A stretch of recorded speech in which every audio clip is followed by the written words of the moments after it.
As you can tell, we wanted to use brevity in our headliner. So we're going to talk about everything from how brands define and identify influencers and how to effectively communicate with influencers to get the type of content that you want. We've got an amazing panel of both influencer and brand partners up here on stage. So they're going to walk us through how they're using influencers. Oh, sorry. We're going to talk about how brands are using influencers, where to find them, what types of compensations are used, the legal pitfalls and how to avoid them, and some case studies about actual successful campaigns that were run by these brands. So, I would love to introduce you to our amazing panelists. First up, we have Trina Small. Trina is the Baby Shopaholic. She is a wife, mother, and influencer full-time. She was listed by BuzzFeed as one of Instagram's top 25 moms. She works with brands like Johnson & Johnson, Neiman Marcus, Walmart, Verizon, Carter's Inc., just about everybody. So Trina is amazing. She's got beautiful children. We're excited to have you, Trina, as our only influencer on the panel. Woo. Give her a hand. Next up, we have April Callahan. April is a communications director at a little place called the Coca-Cola Company. She is responsible for some amazing global initiatives, such as the 5x20 program, which is a sustainability program used to enhance women's economic empowerment around the world, as well as the Coca-Cola Foundation, Project Last Mile, and has a focus on Africa, Latin America, and Asia markets. She also has a background at Jackson Spalding, working with other big companies such as Delta and Shell. Welcome, April. We also have Shayna Keith, who is the Public Relations Director for Cox Communications. Shayna is a technology PR expert. She's been working in both agency and corporate space for the last 17 years. And she also used to be with the amazing Porter Novelli. And we have Nadina, I'm gonna ruin the pronunciation. Bourgeois. Nadina Bourgeois, the social marketing manager at Carter's. She handles all of the social strategy for both Oshkosh B'gosh and Carter's brands. And she definitely has 10 years of experience doing all digital everything, being super involved in social media, and has worked on strategy for brands like Barbie and Bausch & Lomb and other pharma brands. Which leaves little old me. My name is Kelly Dye. I'm the Director of Digital Strategy at Everywhere Agency. It is an influencer agency located in Home Sweet Home, Atlanta. We have our own in-house influencer network of over 4,000 influencers that we use on campaigns with brands like the ones up here on this stage, as well as Macy's and Up TV. All right, so this is an interactive panel today, so if you have questions throughout, please text them to the number 22333. If you text Kelly Dye 665, you will be joined in the conversation, and you can ask as many questions as you want, and we will collect them and we will get to them at the end. All of this information will be on all of the other slides, so you can see them. And if you're technology challenged, don't feel embarrassed, raise your hand, and my friend Stephanie over here will help you out. All right, so let's start at the very beginning. How do you define an influencer? It's a complicated word. So Nadina, talk to me about how you define an influencer. I think at Carter's and Oshkosh specifically, we're looking for people who not only love the brand, but want to tell stories about the brand and how the brand comes into their own life and has an influence within their community. So people like Trina have an amazing influence with their community and have super engaged followers. So for us, that's something that's really important and kind of what we define an influencer to be. All right. April, do you have any thoughts about how Coca-Cola defines an influencer? Very similar to what Nadina said. I would say it's a way to reach our consumers without going through the traditional journalism channels. A lot of the news and the focus that I'm working on are what I would call kind of our social responsibility areas. And to be quite honest, they're not always breaking news. So if I use an influencer like Trina or others who have credibility with their audience, then they're able to tell the story for us. We very often use them in very genuine and authentic ways, actually sharing experiences so that they're not merely advertisers for us. So very different when you think about traditional journalists, influencers, and advertising. Trina, you are an influencer. How do you kind of define that to your friends and family and others? Oh Lord, I get asked that all the time, like, what do you do? I'm like, I just talk about stuff. But for me, influencer is someone that you trust. You trust their opinions. Like, for me, it's talking to like a girlfriend. So I'm like their online girlfriend, mom friend that they don't see in the park, but they can go online and be like, hey, what is she doing? And I share my honest opinion, and I just interact with my audience. All right, very nice. So more and more, it seems that brands are starting to actually devote budget to influencer marketing. So it's happening, but Shayna, what was Cox's reasoning for starting to use influencers? I feel like I'm getting interrogated. So why? So we, way back in the day, like you said, 17 years, that was really kind of hard for me to swallow. I've been doing PR for a long time, so I'm in a very traditional PR department at Cox.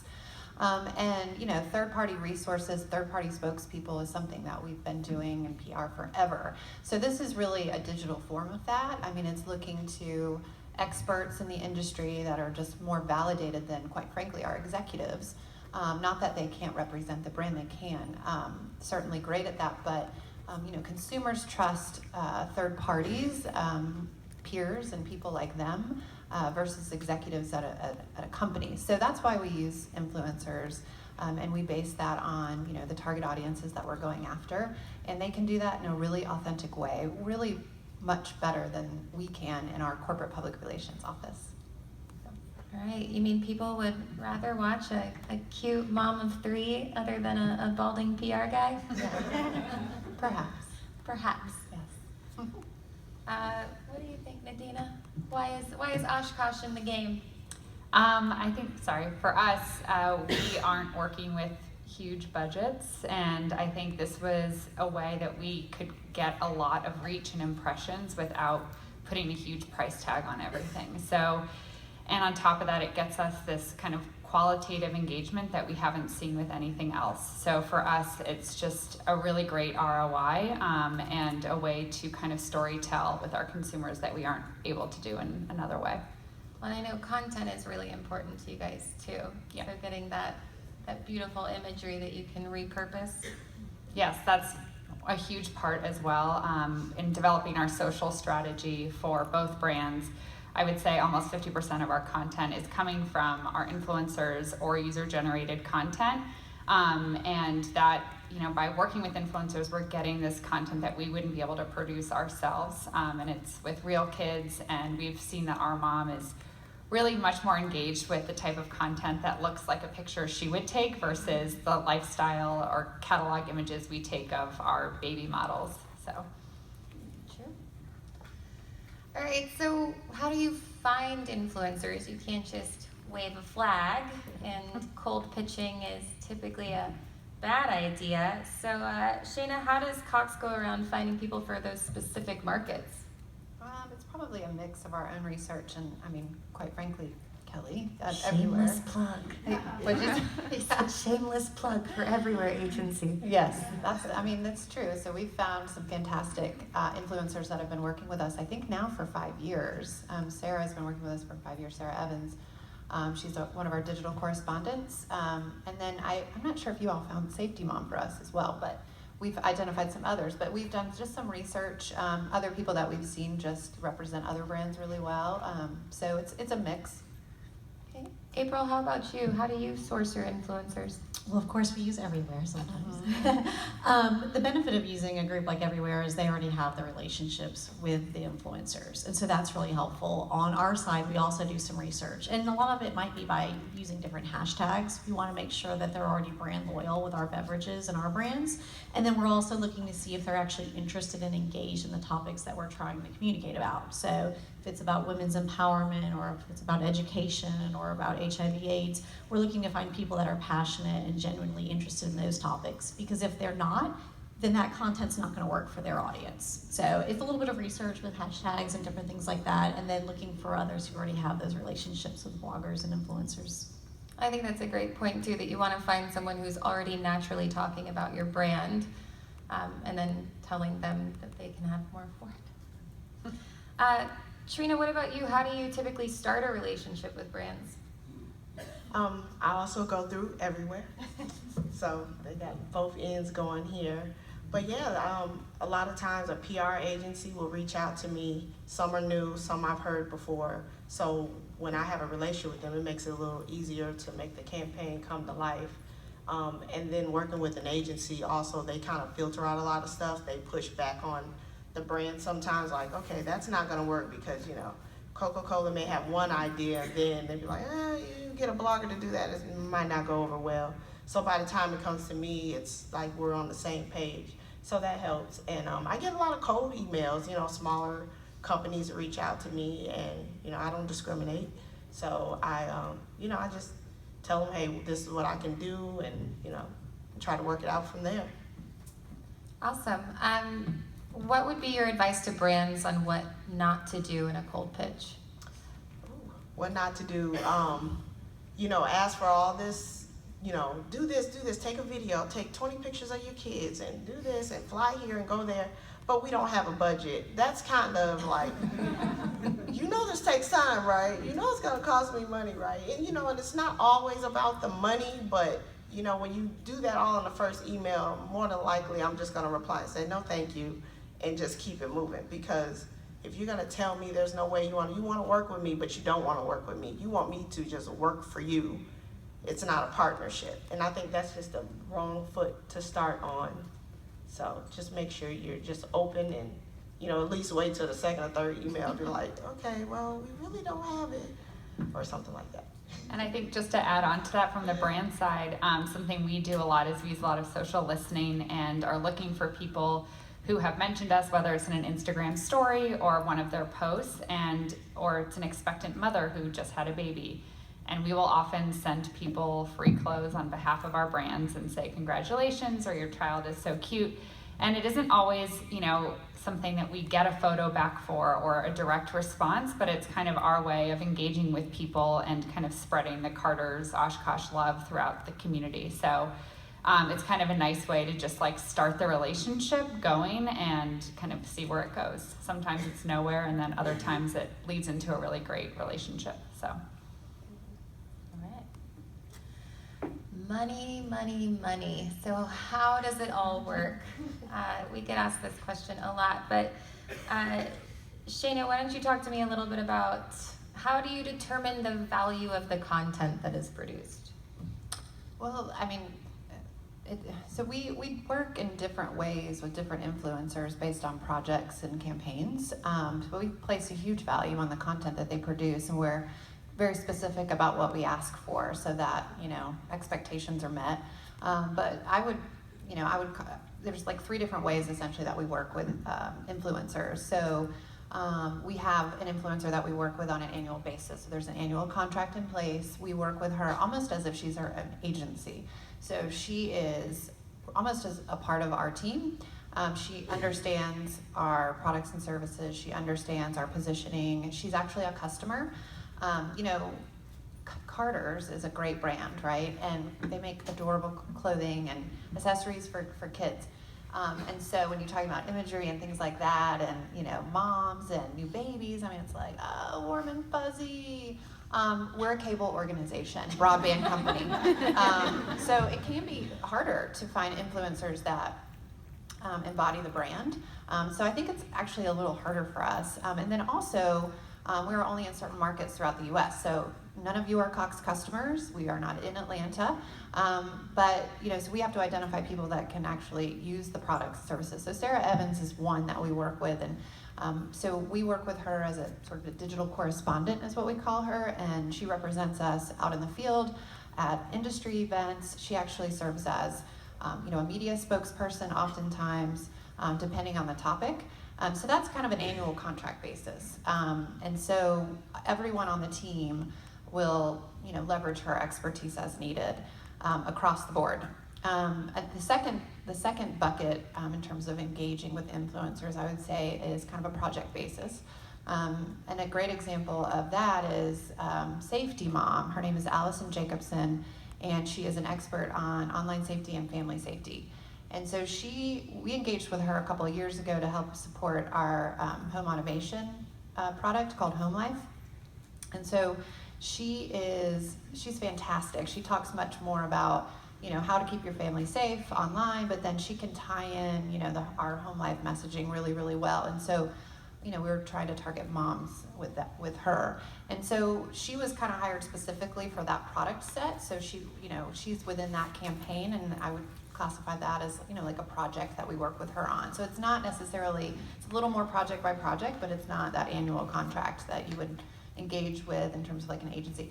And then the last, I would say, is just kind of off the cuff, not off the cuff, but I guess, what's the word I wrote down? Kind of one-offs. One and done. One and done. Well, we might go back, but, and Danny Burke is a great example of that, and we've gone back to Danny Burke, and I think, Danny Burke is a Snapchatter. He's a Snapchatter. Out in San Diego. Yes, he is. I think he's like 23. He's super savvy, does all these great stories for brands, and he's fantastic. But and it just works for him, and it works for us that way. We sent him to CES, I think, this year to do some stories, some Snapchat stories, and to do some other content for us. And it was a one-time gig, and we'll likely go back. But that's just the way we work together. It just works for us that way. So, and then we've had other influencers in that same boat. So, it just depends on what your needs are, from a business perspective.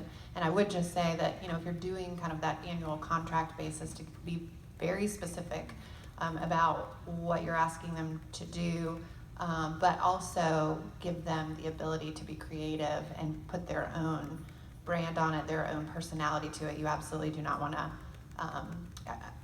tell them exactly what something should look like. Definitely give them that freedom. But what I mean be specific, I mean just in terms of the pieces of content that you're looking for, and that kind of thing, metrics. No, I think that's a really good point, that you want to make sure that contractually everyone understands the minimum requirement of how much content you want, but you definitely don't want to limit their creativity, because that's what you're paying them for. It's not just the exposure to their audience, it's also the content creation. Trina, you make your living as an influencer, so how do you determine your rates? Well, I don't have like a set rate chart. It's more my time. So I'm thinking in my head like, okay, how many hours is this gonna take from start to finish? I have 2 little girls plus myself, and a lot of people want pictures of me with my girls. That's 3 heads to comb. Those are 3 people that gotta get dressed. So I'm about crazy by the time it all goes down. So for me, it's very important to make sure that my time, is it worth it, So if somebody says, we want to give you $50, which I get that, $50 to, do this post and 2 Instagrams and stuff. I'm like, do you know what it takes? I'd rather give you $50. Right. So yeah, I think I just kind of go by my time, what they require, and if the budgets don't match up, then, I'll, hey, I can take this away and this away, because some people, they want the world. So, and it's okay to take things away, because sometimes what I'll do is I'll take some things off and I'll still add it on, just because if everything runs smoothly and I like working with that brand, I will go ahead and add that on. Like maybe I will do an Instagram story that you wanted, but you couldn't, it was out of your budget. So I think it's okay to just draw back, and then if working with somebody good or everything goes well, they probably do more than what you expected. So that's usually kind of how it works. I will say in my experience that a lot of influencers go above and beyond once you have an established relationship, Yes. because it's also beneficial for their brand. Yes. A lot of the time. April, you do a lot of unpaid programs. So what kind of added value or experience value are you providing people? Yes, we do. Yeah. Sorry, Trina.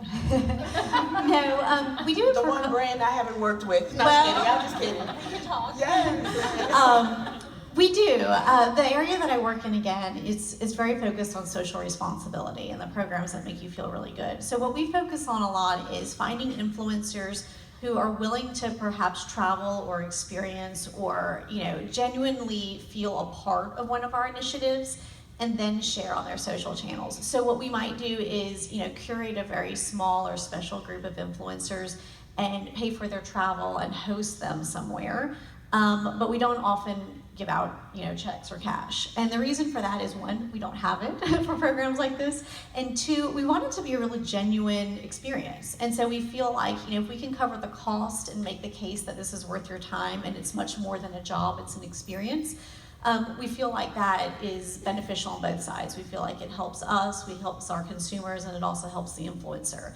And of course, not to mention, we do have a very well-loved brand, and so sometimes that can help influencers make other connections. So we kind of feel like that's a good value. The other thing that we do that we help our influencers with is not just the fact that they have, perhaps worked with a large global brand, but we share their content on behalf of them if they're willing to let us do that. So they may actually get promotion out of it from our social channels. We'll retweet, reshare, post content on our e-magazine website, and that's usually part of the deal. We want them to post on their sites, but we also want them to develop content for ours, and then we kind of co-publish. So we look at it as more of a partnership, but we're very upfront with this at the beginning. And then it's up to the influencer to decide if it's worth, his or her time and if it's a value to their business, because it is a business at the end of the day. I'll add, okay, since she put me on blast about But yeah, there's certain relationships that I do take because I really feel strong. I've worked with Carter's and Oshkosh for years, and I've done a lot of things outside of just the sponsored content, just because they said, hey, Trina, can you do this? And I'm like, sure, because I like working with them, so that is important. So once you build that relationship, but I think like kind of off jump, just coming through like, hey, you might want to work that relationship a little bit more. Well, and just to add, so to complete the thought on the focus on the programs that we're usually using influencers on, it's not about selling our beverages. Right. So that's where it falls a little bit differently. It's not saying, can you post a picture of you in a beverage? It's about, right, can you go meet a woman in Africa and tell me about how that changed your life? And so it is a little bit different. Yeah, but we share the love. We take them to nice hotels. Lots of Coca-Cola. So all of that to say, compensation is wide and varied, and it can be payment, it can be experience, sometimes it can be exposure. I think a lot of times it's a mix of 2 or 3 of those things.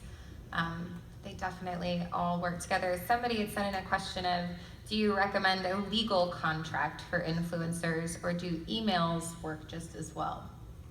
What's your thoughts, Nadina? I like contracts. So we do a variety of things. I think there's stuff that's happened via email if it's a one-off, but we work with Everywhere, who helps us kind of negotiate those contracts with all of our influencers for our larger campaigns. So, every spring, summer, fall, holiday, Carter's and Oshkosh both do huge influencer activations. So we definitely have contracts in place for that and for the larger scale things, but I've seen kind of definitely a wide array of options. I would just say, as an agency, when we first started, we definitely worked with just emails because influencer marketing was a new thing and everyone was trying to figure it out. But I do think that if you're treating people as professionals, that working with contracts makes sense. It's the CYA method. I highly recommend it. Or a memo of understanding, something that's a signed piece of paper that explains your brand guidelines is also very important. All right. So you're paying people. Is it PR? Is it straight advertising? How do you qualify influencer marketing? Shayna, what do you think as a PR professional?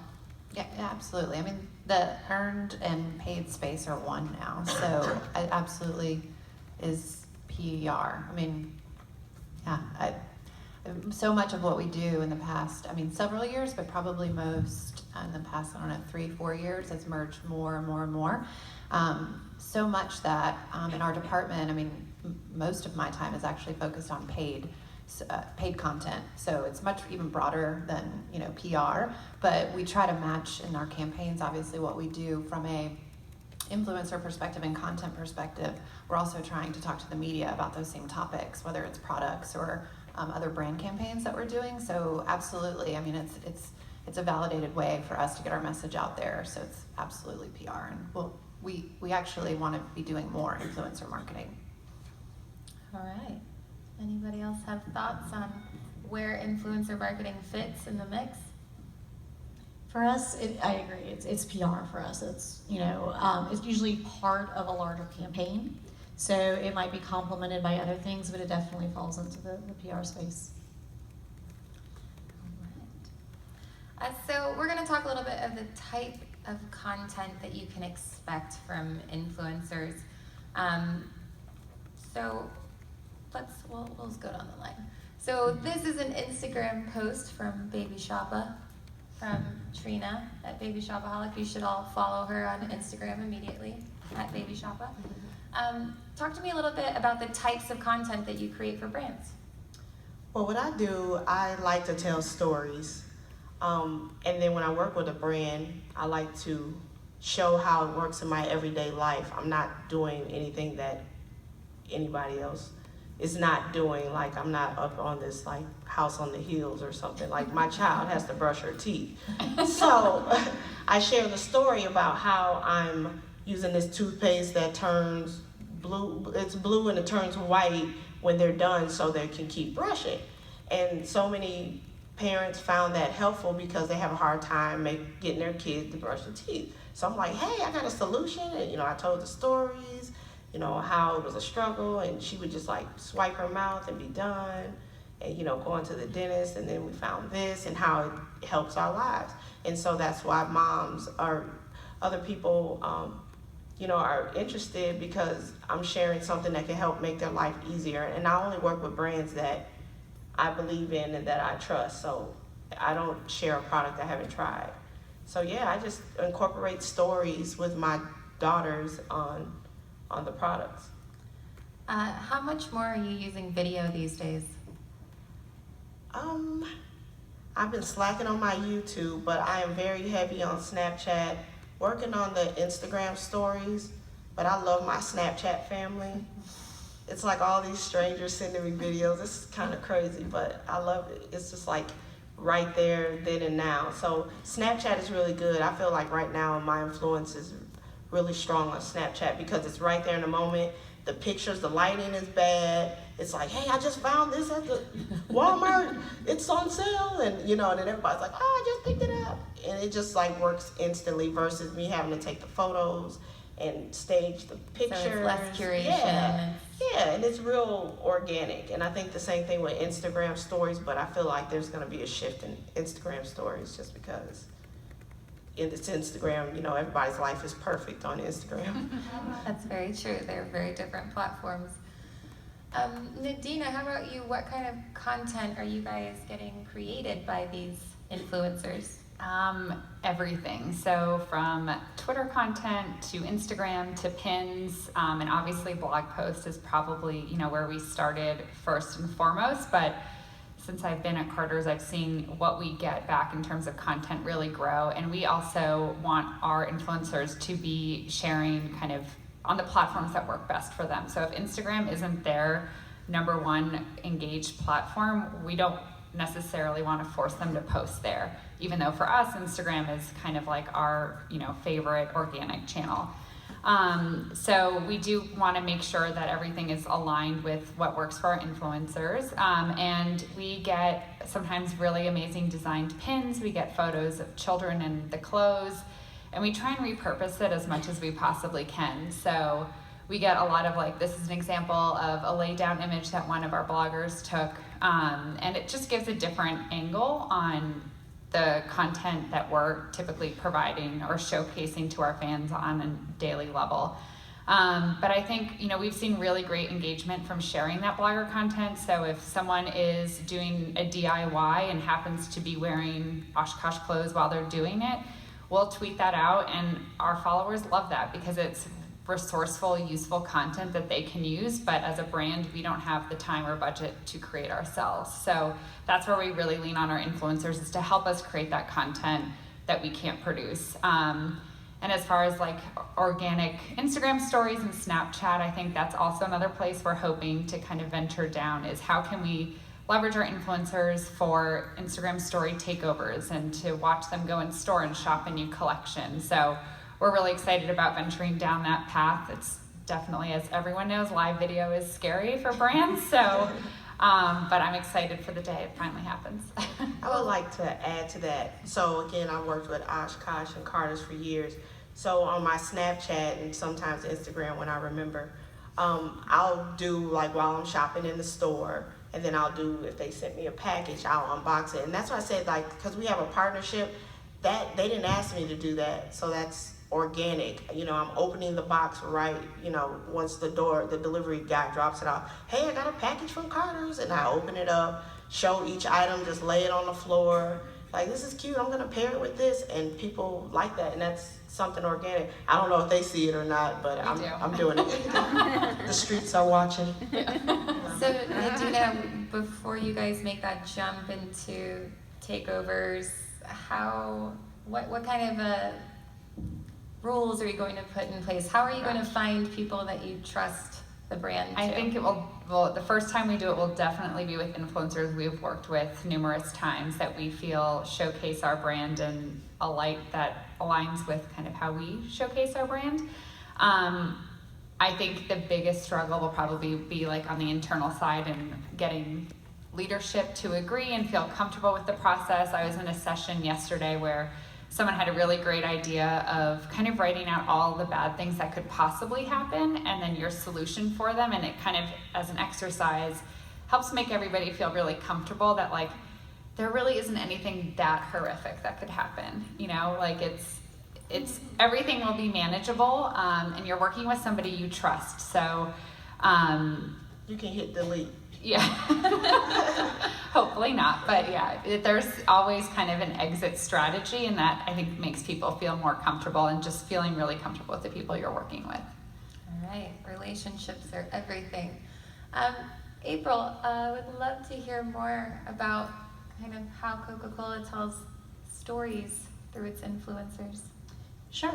So to expound a little bit on a few of the things I mentioned earlier, we have put together trips where we will take influencers to, remote areas of Africa or Latin or South America, or somewhere where we have some of these empowerment programs or initiatives that we feel are really compelling and that a lot of people don't know that Coca-Cola is doing. These aren't the sort of things that we would put out an ad on, but these are things that influencers can share on our behalf. So if we were to host a group like that, again, we would carefully, curate the group, and it would be a long project leading up to the actual destination. You would be engaging leading up to it. You would be making sure visas are in order. You would be making sure everyone has background on the program that they're going to be visiting, and you would set up not just, a day. You would set up 3 days of different things that, some of it may be content you're wanting them to glean from and share. Some of it may just be an enjoyable time while you all are together. And that group is, I keep using the word carefully curated because it's not just about their audience, it's also a little bit about chemistry. You're taking a handful of people across the world sometimes, or meeting up from different countries. You want to make sure that group, has a really good chemistry together, that you're going to enjoy working with them because it's a lot of time that you're spending together, lots of hours in vans and buses and planes. And then you want to be really sure, as we were saying earlier, that everyone's going to get a win at the end of this. So I want to make sure I get my content out of it. I want to make sure that they get the experience that they want out of it. And I want to make sure that it posts in a timely manner so that we can leverage it then and not, 6 months later when they get around to it. After you get home from that trip, nobody really wants to dredge it back up 6 months later. You want to do it right away. And generally we might be pushing these around perhaps an occasion on the calendar. Maybe it's International Women's Day, or it's HIV/AIDS, day. There's different occasions that we might be building content up that we can share. And then, it's about continuing that relationship. So no, we're not going to do this with the same group over and over and over again, but we might drop them notes from time to time. We might send a little thank you gift or a reminder that we're out here, or a Happy Mother's Day note. There's different ways to keep that relationship going so that they don't forget, that we're all kind of part of the same group now and that we've had that experience together. So it's been great, and the results can vary. I mean, I'm sure we're gonna get to that. But when you go on a project experience like this, it's like Trina's saying. I mean, there's the minimum of what you expect, but as long as you're there capturing the content, most people don't mind if they put a few extra posts or things like that out, because the hard work is actually capturing the content. It's fairly easy to share it. And then we work on, as I mentioned earlier, how can we use their content on our channels so that they get some, additional promotion out of it, but it also shows, to our audience that we're working with people that are everyday people who care about our brands and what we're doing in the world. All right. Someone in the audience asked about what to do if an influencer has a negative experience and what are the risks there. So you're taking influencers to Africa. I imagine there might be a few things, bumps in the road, malaria, things that could happen. So how do you kind of safeguard against a backlash? It's similar to Carter's experience of thinking through, all the things that can go wrong and doing your best to assemble a plan. So there's certain precautions you can take, but I would also say, anytime you work with an influencer, whether it's shipping them a piece of product in the mail versus taking them to Africa, it's a risk.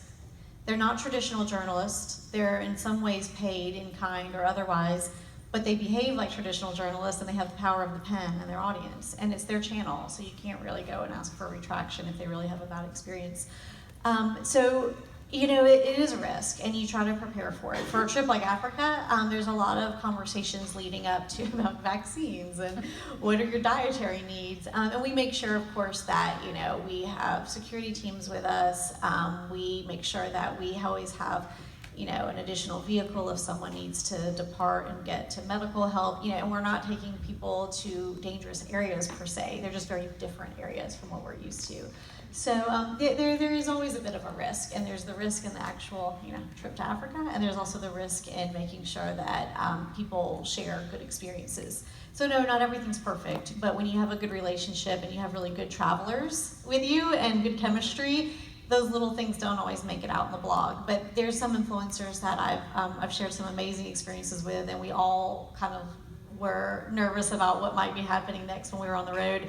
But we became good friends by the end of it, and we still laugh about some of those experiences. And honestly, it wasn't relevant to what they were trying to share. They didn't want to share with their audience that, we got on a really tiny hopper plane that we were expecting to be a big jumbo jet, and it was nerve-wracking. But, that was irrelevant, but it was a fun experience. Right. Shayna, here's Danny Burke for you up on the wall. So Cox has definitely been venturing into new platforms. Bravo, very brave. What were the concerns about moving into platforms like Snapchat?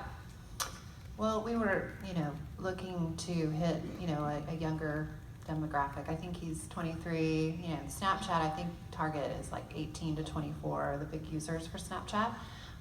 So we used that as a tool to get to, that audience. You can imagine that, there's trends out there that, people are cutting the cord and things like that. So to combat that, we really, aside from positioning the value of, a cable package and broadband and all of that, this is a way for us to hit that audience in a meaningful way. So no, he's not talking about cord cutting, but it's a way for us to meet that audience. So, we worked with Danny, we've worked with him a couple different times now, and mainly it's on like event activations where he'll go, I think I mentioned CES earlier, and I think at the top of April, your slide said brands, stories that your brand can't tell. I heard recently what content marketing does is to tell stories that marketing isn't telling. And so, no, marketing isn't sending a 23-year-old jumping off the stratosphere in Vegas talking about fast internet. So he did that, and it was awesome, and we got some really, really great results from that. And he just did that off the cuff. Like, we let him just kind of go do what he does, and he created some really fun stuff. But we take that content aside from Snapchat. We'll have him do some other videos and some other things while we're with him, and then we use all of that content in a variety of other channels. One of the channels that has served us really, really well in the past couple of years is what we call digital insertion. So essentially it's native advertising. So we'll put our content into the advertising network, and our advertising and digital friends love us for this type of content. It performs extremely well.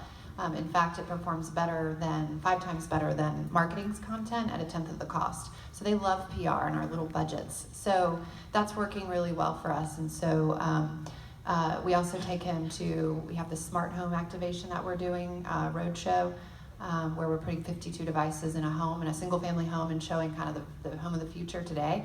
And he did a great piece there and really got the eyes of what we're doing there, and the possibilities of a powerful network like ours to that audience is priceless. And with that, in the trend of disruption, Shayna must leave us for another presentation. Thank you for being here, Shayna. The rest of us are staying. Don't go anywhere.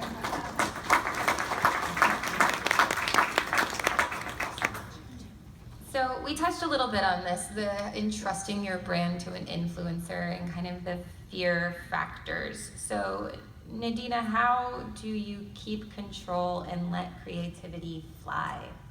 Sure. So our strategy, for the most part, is we have big kind of market share events like back to school, for example, for Oshkosh is a really big one. So I will work with the brand team to kind of figure out what is the story we want to tell this season. And in the past, our kind of first time we did this was one we did for spring break last year. So before this activation, we had kind of used influencers in a way to just really push our product and do whatever they wanted with it. But this was the first time we created a story architecture and asked influencers to really talk about how they get ready for spring break, how they pack things up. And it kind of goes along with what Trina's saying, is that there's actually a story to tell there. So we worked together to make sure that aligned with what we were putting out on our social channels, and that this is the story our influencers were going to tell. We kind of asked that they stay within a certain given collection that we were selling to make sure that those products were in stock and fit the storyline.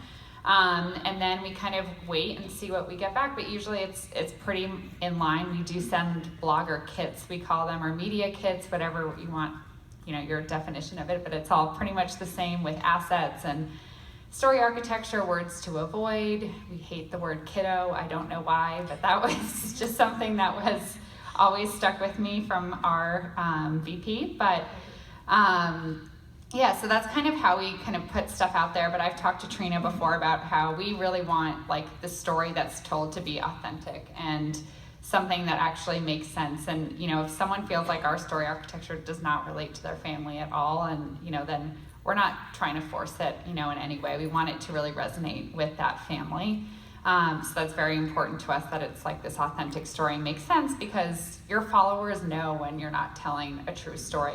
You know, it's, they know you, they know that you're only supporting brands you like, and we never want to force that. So, but with that Break for Spring campaign, we just saw tremendous results. We did include a coupon with the post, and that was really so we could track sales. So if you follow Carter's or Oshkosh and subscribe to their emails and you're a mom, you know we send out coupons all the time. So the point wasn't really to give someone else another 20% off or whatever it was to be able to track. And we just saw incredible sales, and the ROI I think was over 700%. So it was a really great way, and since then we have made sure that all of our influencer programs are really this storytelling kind of mechanism. We do still work with more promotional bloggers because we still see a lot of traffic generated from those sources, but we see higher revenue coming from the storytelling posts that we do.